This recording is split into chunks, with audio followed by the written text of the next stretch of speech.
hitanan massal di Puskesmas Gandung, Kota Palembang. Diiringi antusias para orang tua, peserta hitanan massal diberikan sejumlah bingkisan sembako.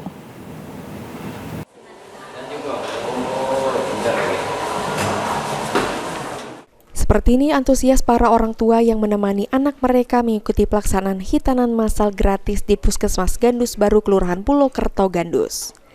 Dalam kesempatan tersebut, anak-anak peserta hitan massal diberikan sejumlah bingkisan sembako untuk memberikan semangat setelah dihitan.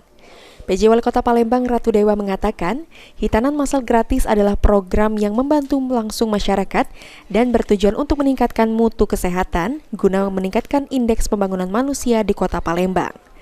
Dalam pelaksanaan hitanan massal yang dilaksanakan 2 hari ini, di hari pertama diikuti oleh sekitar 37 anak dari target 100 orang anak.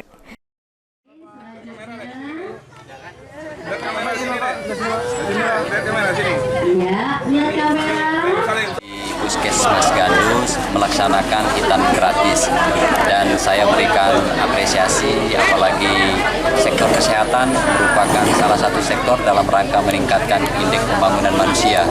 Maka dari itu program ini adalah sebuah program yang menyentuh langsung kepentingan masyarakat dan cukup membantu. Sandi Pratama, PAL TV.